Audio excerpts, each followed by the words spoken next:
The 2012 Truck Series Championship was heating up with 2 races to go.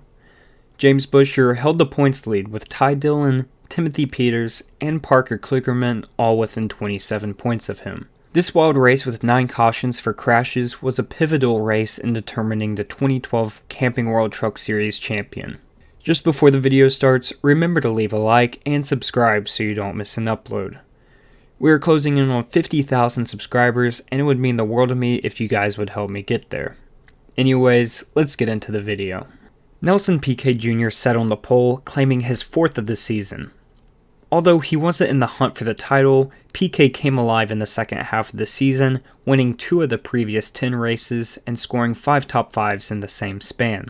Kligerman, Peters, and Buescher were starting 7th through 9th, while Ty Dillon was in a lowly 21st. So let's get into the race. Flag in the air, we're underway at Phoenix. A lot of apprehension about that outside lane. The beginning of the race was pretty tame, with Piquet getting out to an early lead. Buescher moved up to 6th in the first couple of laps, making him the highest running championship contender. Meanwhile up front, on lap 9, Brian Scott, racing for KBM, was able to make a pass for the lead, and remained the leader until the first caution on lap 37. One place to share personal and never before told stories about the journey of laughter, tragedy, and triumph. And speaking of tragedy, right there, an issue for the 97 of Jeff Chuquette. We talked about Chuquette getting out of the gate strong this year. The problems here. Oh, blow the right front tire. Look, I talked in the opening about how hard you'd hit if something went wrong. How'd that feel? We're talking about probably speeds upwards of 150 miles an hour. This is where things would really kick off. The tires coming into the pits. They are hoping, they stayed on the racetrack, they are hoping the left sides did not flat spot to cause an issue for Buescher on the track. And the caution comes out, John King in the 5. Hits the wall pretty hard, bringing out our second caution. That looks like just a case of maybe getting up out of the groove. On the second lap after the restart, John King got out of shape and hit the outside wall. John King actually ran the number 7 truck for Red Horse Racing and won the opener at Daytona, but only raced 5 races for the team. Kligerman hopped into the 7 truck halfway through the season, running the first 11 races for Brad Keselowski. Once again, just a lap after the restart, there was more trouble. Parker Kligerman and Dillon was able to get to the bottom. 3 wide off 4. See Gale on the outside. Looks like Nelson Piquet. Oh, trouble in the middle of the straightaway. Jason White involved in this one, as well as, I believe that's the 11 of Todd Bodine. Boy, Todd, just a victim of circumstances. The wrong place at the wrong time. Jason White got loose off of turn 4 and nearly had a very impressive save, but Todd Bodine picked the wrong lane and sideswiped White. And just unfortunate wrong place at the wrong time so many different times. Watch him here. Todd looked like he had a lane on the inside and did for a while, but Jason was just still trying to regain control. At this point, Peters looked to be in decent shape considering he was running 5th, and championship leader James Buescher was back in 9th. Kligerman was running 3rd and Ty Dillon in 2nd. On the restart, Dillon was able to clear Brian Scott for the lead, but behind them, one of the championship contenders had trouble. Off the gas, but Dillon's having none of it. Kligerman's in the wall. Parker Kligerman in the wall just as Ty Dillon took the lead away from Brian Scott. Huge damage to the 7 for Kligerman. We're hearing there may have been some contact from behind. I believe the 88 of Matt Crafton was behind Parker. And you see the damage to the left front of that truck. Well, that was after the fact.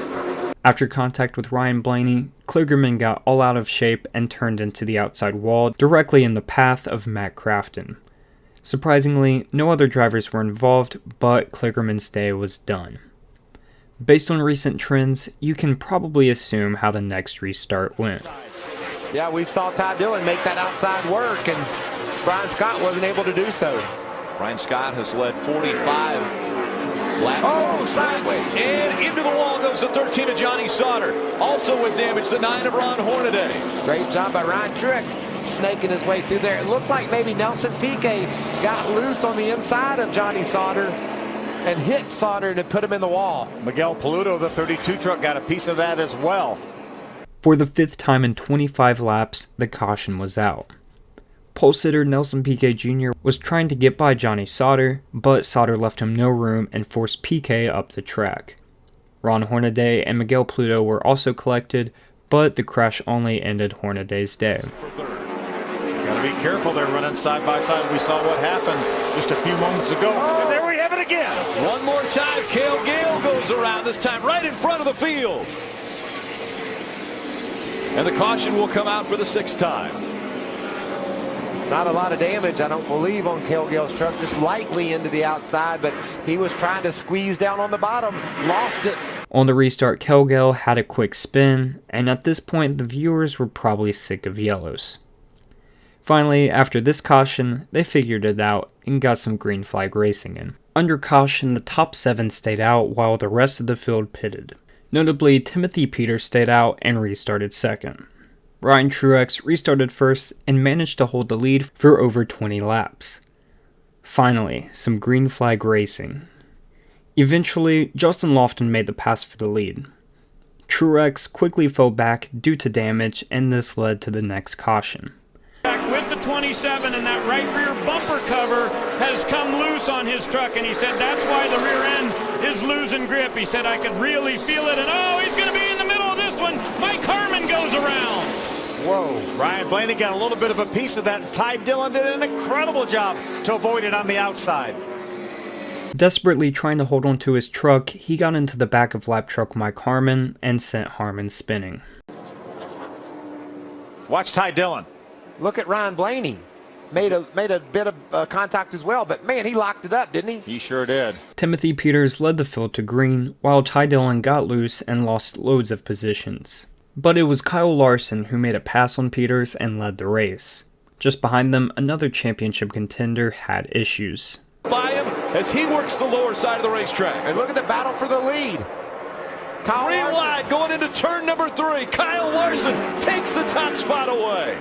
How about that now? Kyle Larson just fresh off the K&N East Championship, going for a truck win. What about that kid? He knew he needed to be low when he got into turn 3. Heck, he was all the way off the racetrack. Oh! Around goes Brendan Gaughan. Herman Quiroga got into the back of it. Ty Dillon also involved in this. Up here behind those. Herman Quiroga just ran too deep into turn 1. Take it easy here in case it's rubbing too hard. Don't blow that tire. Brendan Gaughan was taken out after locking up and collected Ty Dillon with them. Gaughan got out of the car and voiced his displeasure. It didn't take long for Brendan Gaughan to get to Herman Quiroga and let him voice his displeasure. Really nowhere for Herman to go, truthfully. I'm sure Armand's saying, I'm pretty sure I messed up, and this man that is yelling at me confirms that. The red flag came out for the incident, but it quickly went back to yellow conditions. Under this red flag, Kevin Harvick announced he was leaving RCR after next year's season and would head to Stewart-Haas Racing.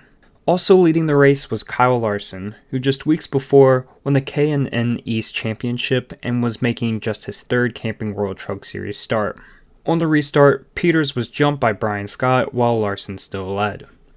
James Busher moved up to 6th, his highest running position of the day. Scott stayed within about a half a second of Larson, but couldn't really get close enough to make a move.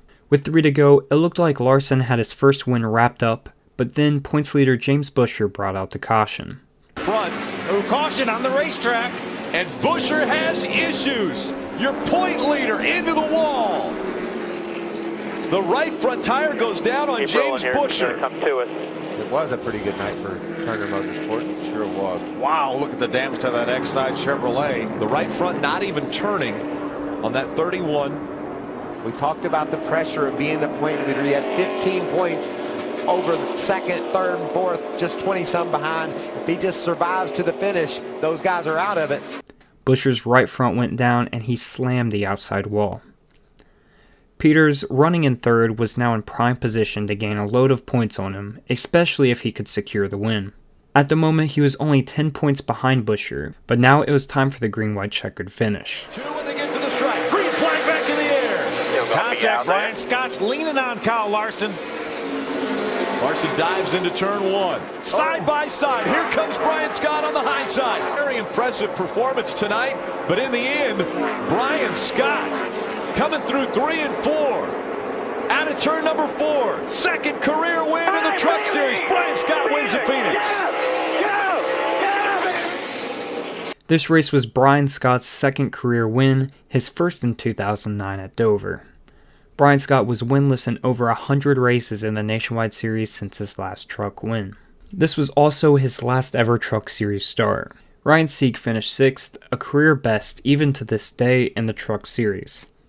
Ultimately, a week later, it was James Buescher who won the championship after an exciting season finale, winning by only 6 points over Timothy Peters. Anyways guys, that is the story of the 2012 Lucas Oil 150 at Phoenix. I hope you guys did enjoy. This was a really exciting race. I loved watching this. Man, it was 10 years ago now, so that's wild to think about. Such a great race. I hope you guys agree with that as well. If there are any races you have in mind for me to do this sort of style video with, then let me know in the comments below. Besides that, leave a like and subscribe, and I'll see you in the next video. Peace.